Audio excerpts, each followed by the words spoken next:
இன்றைக்கி நம்ம சப்பாத்திக்கு தொட்டுக்கிற டேஸ்ட்டான காளான் கூட்டு எப்படி செய்கிறேன்னு பார்க்கலாம். நான் 200 கிராம் காளான் எடுத்து அலசி வெட்டி வச்சுருக்கிறேன். சப்பாத்தியும் போட்டு வச்சுருக்கிறேன்.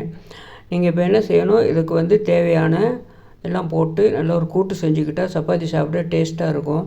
கடாயை அடுப்பில் வச்சு தேவையான எண்ணெய் ஊற்றிக்கிறலாம்.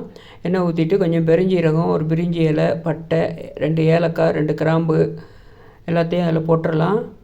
போட்டு அது கொஞ்சம் பொரியட்டும்.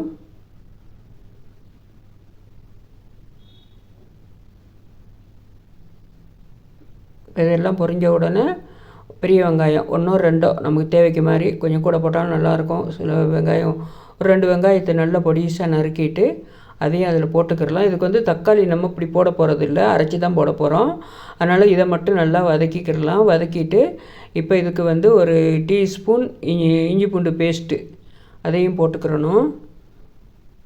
ஒரு டீஸ்பூன் இஞ்சி பூண்டு பேஸ்ட்டும் போட்டு கொஞ்சம் இதுக்கு கரம் மசாலா போடணும். கரம் மசாலா கொஞ்சம், அடுத்தது கரம் மசாலா, அடுத்து நம்ம எல்லாம் கலந்து ஆச்சி குழம்பு பொடி போடுறேன். கலருக்கு காஷ்மீரி பொடி போடுறேன்.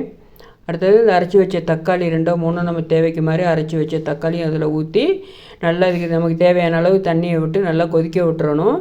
கொதித்ததுக்கு பிறகு இதை என்ன செய்யணும், நம்ம நல்லா கொதித்து வரும்போது அலசி வெட்டி வச்ச காளானையும் இதோடு போட்டுடலாம். போட்டு கிண்டி விட்டு நமக்கு தேவையான கிரேவி எப்படி நமக்கு திக்காக வேணும்னா திக்காக போட்டுக்கலாம். உப்பும் தேவையான அளவு போட்டு திக்காக வேணுன்னா திக்காக வச்சுக்கிடலாம். ரொம்ப தண்ணியாக விட்டாலும் நல்லா இருக்காது, கொஞ்சம் கொலப்பாக இருந்தால் தான் நல்லாயிருக்கும். அப்படியே பெரட்டலாக எடுத்து எல்லாம் செஞ்சு பார்த்துட்டு எப்படி இருக்குன்னு லைக் பண்ணுங்கள், ஷேர் பண்ணுங்கள், கண்டிப்பாக சப்ஸ்கிரைப் பண்ணுங்கள். இது எப்படியே ஒரு கூட்டு மாதிரி எடுத்து சப்பாத்திக்கு தொட்டு சாப்பிட நல்லா டேஸ்ட்டாக இருக்கும். கண்டிப்பாக எல்லோரும் செஞ்சு பாருங்கள். எல்லோரும் சப்ஸ்கிரைப் பண்ணுங்கள் கண்டிப்பாக.